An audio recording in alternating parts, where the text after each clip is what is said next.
This is the early edition, a curated weekday guide to major news and developments over the past 24 hours. Curated by Sivan Watt and read by an automated voice. Published October 22, 2025 on Just Security, an essential resource for those shaping a just and secure world. Here's today's news. U.S. Caribbean operations. U.S. strikes against Venezuela in international waters constitute a dangerous escalation and amount to extrajudicial executions, a group of independent UN experts said Tuesday. While acknowledging President Donald Trump's stated justification for the attacks, the experts said that even if such allegations were substantiated, the use of lethal force in international waters without proper legal basis violates the international law of the sea and amounts to extrajudicial executions. The experts, appointed by the UN Human Rights Council, said the strikes violated Venezuela's sovereignty and the United States' fundamental international obligations not to intervene in another country's domestic affairs or threaten the use of force. These moves are an extremely dangerous escalation, with grave implications for peace and security in the Caribbean region, they said in a statement. Jasper Ward reports for Reuters. Ecuadorian prosecutors have released a man who survived a U.S. military strike on a vessel in the Caribbean Sea last week and will not file charges against him. The man was one of two survivors of a U.S. attack on a submersible boat on Thursday that killed two others. Charlie Savage reports for the New York Times. Israel-Hamas war, return of bodies. Hamas yesterday returned the bodies of 85-year-old Aryeh Zalmanovich, the oldest Israeli hostage, abducted from his home in kibbutz Nir Oz and killed in captivity on November 17, 2023, and 38-year-old Master Sergeant Tamir Adar, a member of the community's security squad, killed fighting Hamas gunmen during the October 7th attack, Israel confirmed late Tuesday. Billy Stockwell, Tal Shalev, Lauren Issouf report for CNN. The International Committee of the Red Cross had earlier received the bodies in Gaza in a handover organized by the Qassam Brigades, Hamas's armed wing. Hamas has now returned 15 of 28 deceased hostages under the current ceasefire. Lyndall Rollins reports for Al Jazeera. Earlier, Israel returned to the ICRC the bodies of 15 Palestinians who died in Israeli detention for identification at Gaza's Nasser Medical Complex. Lyndall Rollins reports for Al Jazeera. Separately, Tariq Abu Azoum reports for Al Jazeera that 54 additional Palestinian bodies recently handed over to the ICRC and are scheduled to be buried today. At the moment, the Health Ministry is continuing ground preparations, and it is possible the burials will take place in the city of Deir el-Balah. Israel-Hamas war ceasefire. U.S. Vice President J.D. Vance met with Israeli Prime Minister Benjamin Netanyahu in West Jerusalem today to discuss Phase 2 of the ceasefire deal brokered between Israel and Hamas, followed by a broader meeting with senior staff. Later in the day, Vance met Israeli President Isaac Herzog at his official residence to talk about ways to move forward and how they're going to implement the next steps of Trump's 20-point peace plan. Hamda Salhout reports for Al Jazeera. Al Jazeera reports. A Hamas delegation meeting Turkish officials in Qatar on Tuesday said the group remains committed to the ceasefire deal despite what it called Israel's repeated violations. In a statement, the delegation accused Israel of delaying implementation by failing to open the Rafah crossing for the travel of sick and injured people and its prevention of the entry of humanitarian aid into Gaza. Delegation head Mujahid Mohammed Darwish reaffirmed the inalienable rights of our people to self-determination and their right to an independent state with Jerusalem as its capital. Lyndall Rollins reports for Al Jazeera. Turkey's role in persuading Hamas to accept President Donald Trump's Gaza ceasefire deal has turned its once contentious ties to the group into a geopolitical advantage, Samia Nakul, Tuvan Gumrukchu and Eshe Toksabay report for Reuters. Two regional sources and two Hamas officials said Ankara's message urging Hamas to accept the U.S.-backed plan was decisive, prompting Trump to praise Turkish President Recep Tayyip Erdogan as one of the most powerful and a reliable ally. Analysts say the breakthrough has given Turkey new diplomatic leverage in Washington, with officials expected to use the goodwill to push for progress on F-35 fighter jet sales, relief from U.S. sanctions, and support for its security goals in Syria. The effort also re-established Turkey's influence in Middle East diplomacy, unsettling Israel and Arab rivals such as Egypt, Saudi Arabia, and the UAE, and capped a reset in U.S.-Turkey relations following Erdogan's September visit to the White House. President Donald Trump and Vice President J.D. Vance warned on Tuesday that Hamas will face swift, severe action if it does not comply with the U.S.-backed ceasefire plan, including disarmament. Vance, visiting a military facility in southern Israel where U.S. troops are monitoring the agreement, said the U.S., Israel, and Gulf partners all agree that while some fighters could receive clemency, Hamas must disarm. If Hamas doesn't cooperate, as the President of the United States has said, Hamas is going to be obliterated, he warned. Earlier, Trump wrote that an end to Hamas would be fast, furious, and brutal if the group fails to do what is right. Alexander Cornwell and Nidal al-Mughrabi report for Reuters. Gaza and the West Bank. Discussions are underway on deploying international security forces in Gaza, UAE Presidential Advisor Anwar Gargash said today at the Reuters Next Gulf Summit in Abu Dhabi. He added that scaling up humanitarian aid remains a priority and cautioned against maximalist views among Israeli right-wing leaders, saying any annexation of Palestinian territory would cross a red line. Al Jazeera reports. Jared Kushner said yesterday in Kiryat Gat, Israel, that the United States and its allies are considering starting reconstruction in parts of Gaza currently held by Israeli forces, which make up about half of the enclave. No reconstruction funds will be going into areas that Hamas still controls, he said, describing the proposal as a step toward creating a new Gaza that would give Palestinians a place to go, to get jobs, and to live. Kushner added that the plan remains under discussion and did not clarify whether the area would be overseen by Israeli forces or a future international administration.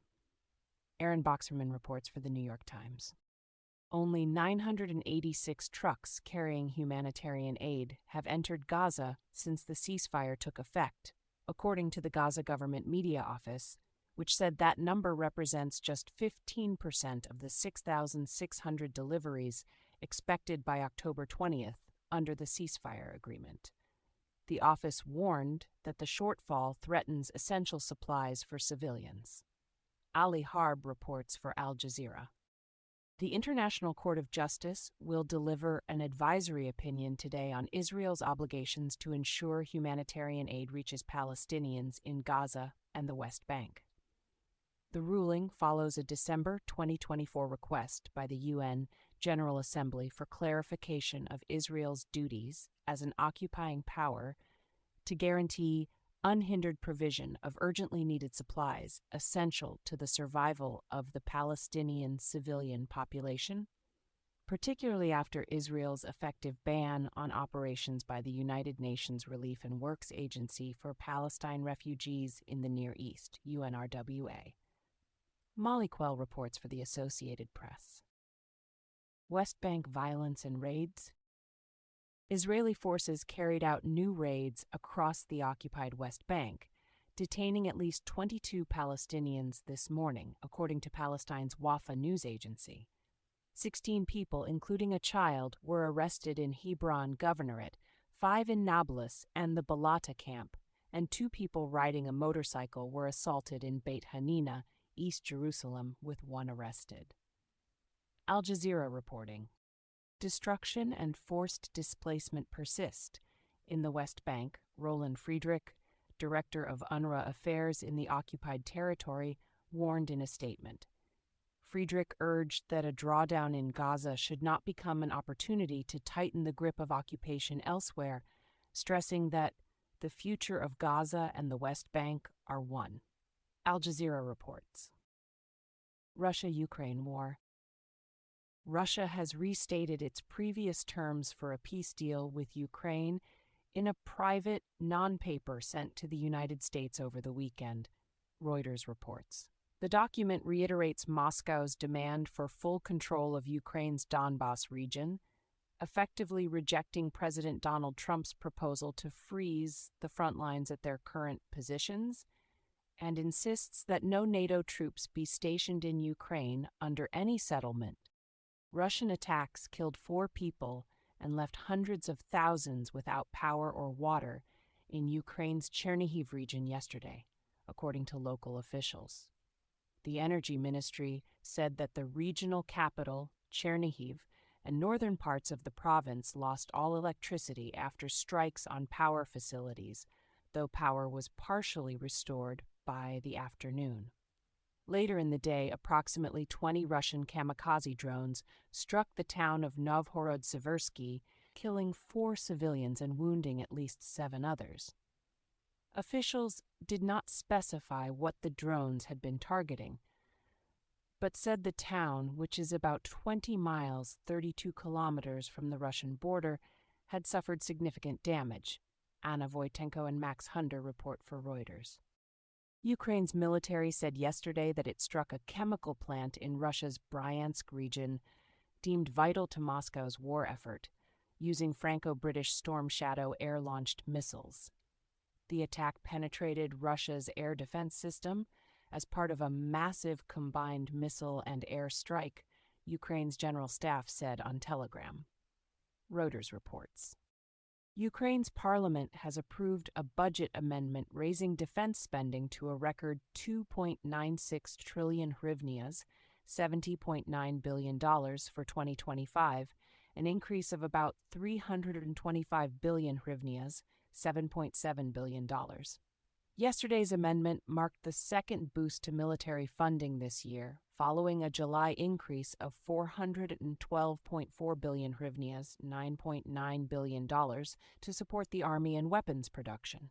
Government officials said part of the new funding will come from a G7-backed loan secured with proceeds from frozen Russian sovereign assets, under which Ukraine has already received $28 billion this year. Elena Harmash reports for Reuters.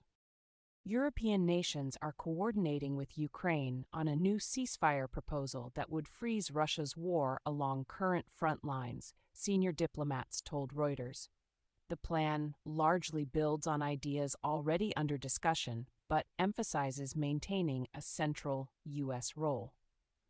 A senior European diplomat said the proposal envisions creating a peace board chaired by President Donald Trump to oversee implementation of the agreement. 3 other diplomats confirmed that proposals were being prepared, with one noting that the board would be modeled on the U.S. 20-point plan in Gaza. Once both sides agree to a ceasefire, they would proceed to negotiations on territorial matters, though any areas occupied by Russia would not be recognized as Russian territory, a senior diplomat said. Other global developments. An Israeli drone-fired missile killed a person riding a motorcycle in the southern Lebanese town of Ain Qana, Lebanon's national news agency reported. Al Jazeera reports. Poland warned Russian President Vladimir Putin on Tuesday against flying through its airspace for a planned summit in Hungary with U.S. President Donald Trump, saying it could be obligated to execute the International Criminal Court's arrest warrant against him if he did. The ICC issued the warrant in March 2023, accusing Putin of the war crime of illegally deporting hundreds of children from Ukraine, a charge Russia denies and rejects on the grounds that it does not recognize the court's jurisdiction.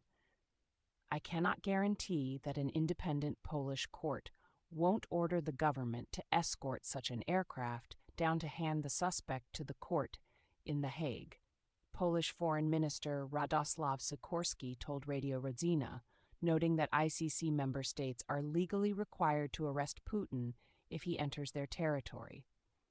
And therefore, if this summit is to take place, hopefully with the participation of the victim of the aggression, the aircraft will use a different route, Sikorsky added.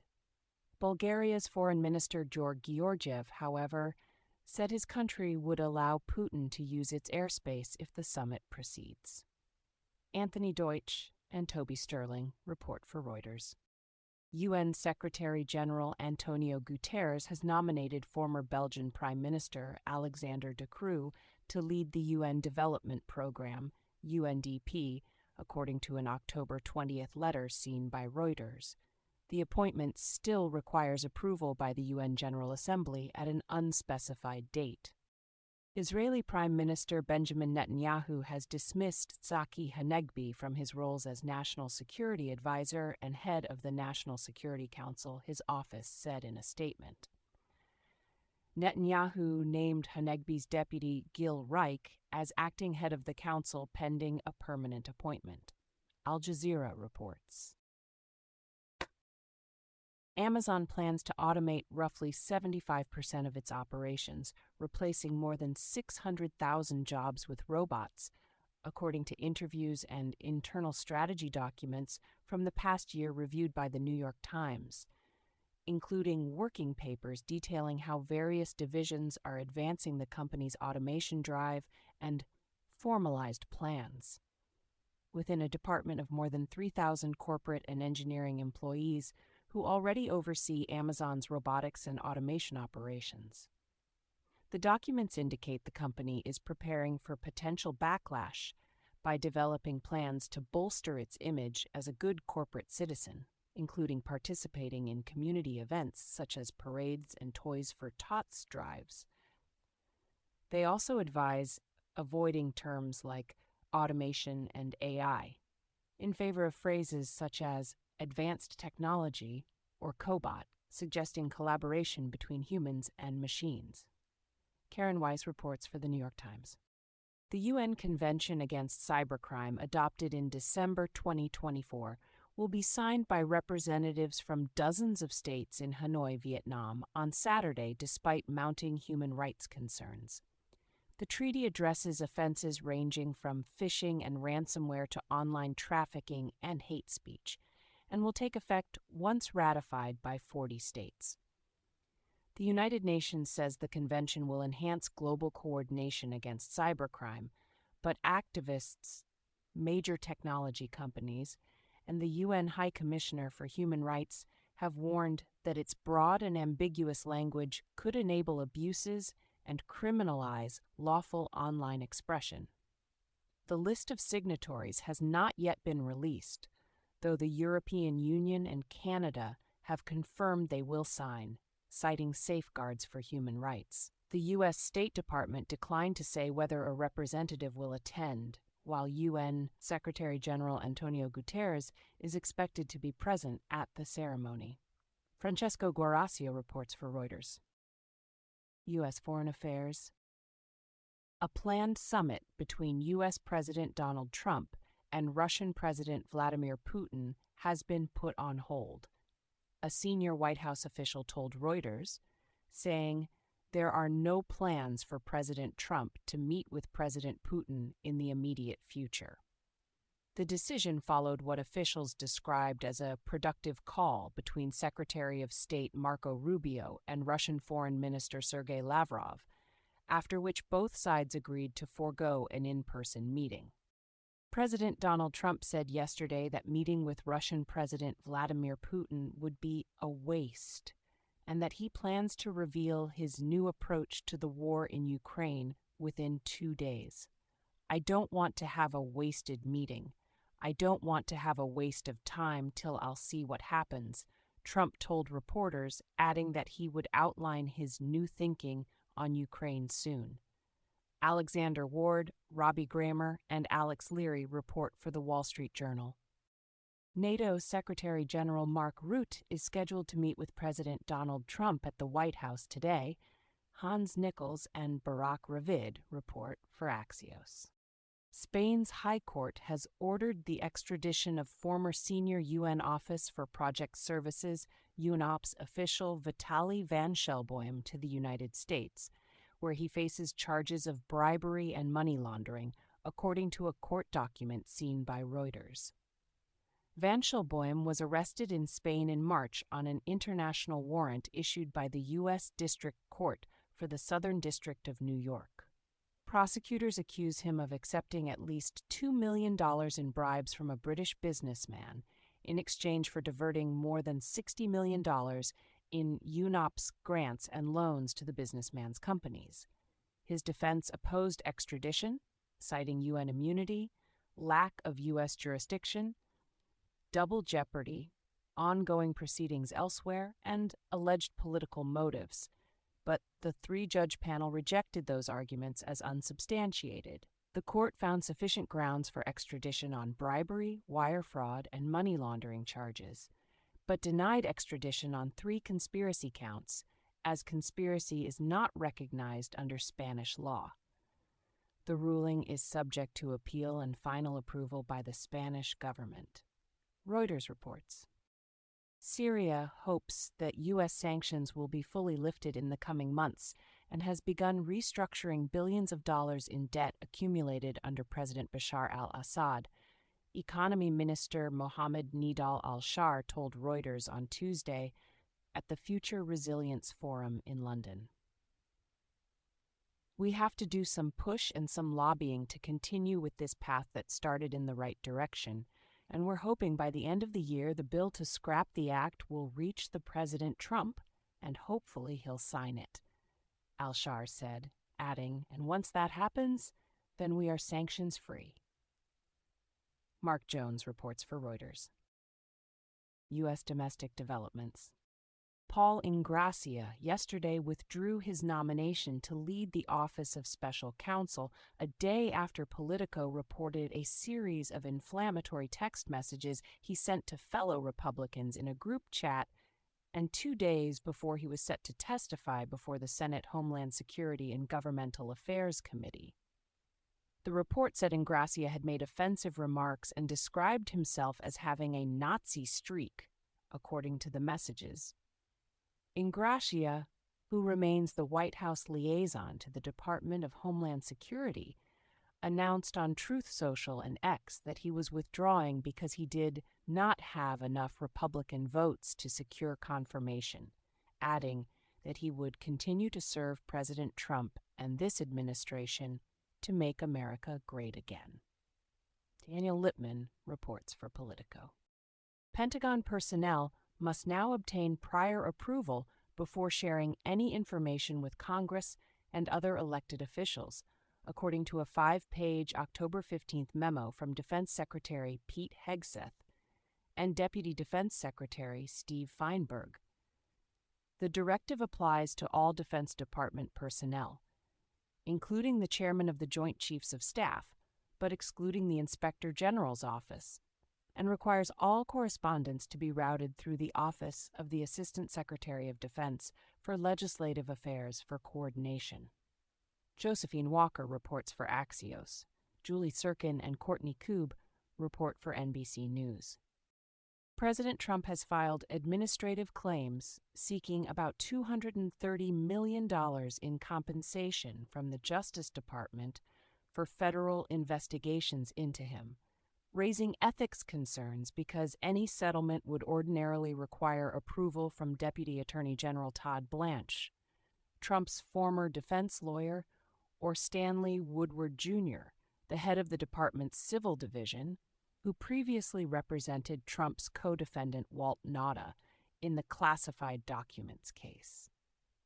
The first claim, submitted in late 2023, alleges violations of Trump's rights stemming from the FBI and special counsel investigations into Russian election interference and possible links to his 2016 campaign. A second claim, filed in summer 2024 and seeking $100 million, accuses the FBI of violating Trump's privacy during its 2022 search of Mar-a-Lago and accuses the Justice Department of malicious prosecution for charging him with mishandling classified records. Devlin Barrett and Tyler Pager report for the New York Times. House Judiciary Chair Jim Jordan has asked the Justice Department to prosecute former CIA Director John Brennan for allegedly lying to Congress more than 2 years ago. In a letter sent to Attorney General Pam Bondi yesterday, Jordan claimed Brennan knowingly made false statements during a May 2023 transcribed interview with the committee. Brennan, who led the CIA during the investigation into Russian interference in the 2016 election, is accused of misleading lawmakers about his knowledge of the so-called Steele dossier, a collection of largely discredited memos by former British intelligence officer Christopher Steele that alleged ties between Trump's campaign and the Kremlin. Haley Fuchs and Kyle Cheney report for Politico. President Donald Trump on October 15th fired Parisa Salehi, the Inspector General for the Export-Import Bank of the United States, citing only a vague line about the administration's changing priorities, Luke Broadwater reports for the New York Times. The Export-Import Bank facilitates U.S. exports by providing loans, loan guarantees, and credit insurance to support businesses when private financing is unavailable. Christopher Moynihan, a January 6th rioter pardoned by Trump, has been charged with threatening to kill House Democratic leader Hakeem Jeffries in text messages, according to a felony complaint dated October 18th. While at least 10 other January 6th participants have been rearrested, charged, or sentenced for crimes ranging from child sexual abuse to plotting to kill FBI agents and reckless homicide, Moynihan appears to be the only pardoned rioter known to face a charge directly involving an elected official since receiving a pardon, Reuters reports. U.S. immigration. As part of the Trump administration's overhaul of the U.S. refugee resettlement system, including a sharp reduction in overall annual admissions, the government is preparing thousands of white South Africans, primarily Afrikaners, for relocation to the United States, according to documents reviewed by The Washington Post. Under the plan, nearly all refugees admitted this year, up to 7,000 from a maximum pool of 7,500, could be Afrikaners, a group not traditionally eligible for refugee resettlement, and the remainder could be chosen based on their ability to speak English or their views on free speech. Adam Taylor and Teo Armis report for The Washington Post. Trump administration litigation. The Trump administration has agreed to extend a federal judge's temporary block on deploying National Guard troops to Chicago, while the U.S. Supreme Court considers whether to stay the order. In a filing yesterday, 2 days before U.S. District Judge April Perry's 14-day temporary restraining order was set to expire, Justice Department attorneys said in a joint status report that they had consented to a 30-day extension. The administration appealed the case to the Supreme Court late last week, and it remains unclear when the justices will rule. Sarah Tenenbaum reports for CBS News. In case you missed it, yesterday on Just Security. Crisis as Catalyst, The Past, Present, and Future of International Law by William J. Aceves, Amity Boye, and Jessica Peake. Correctly Assessing Left-Wing Terrorism and Political Violence in the United States by Michael Jensen and Amy Cooter. The Just Security podcast, Murder on the High Seas Part 3, Tess Bridgeman, interview with Brian Finucane and Rebecca Ingber. Thank you for listening to Just Security's early edition today, October 22nd, 2025. If you enjoy listening, Just Security's analytic articles are also available in audio form on the justsecurity.org website. To stay up to date on Just Security's analysis of law, policy, and current events, go to justsecurity.org, subscribe to Just Security on Substack, and follow us on LinkedIn, Blue Sky, Facebook, and Threads.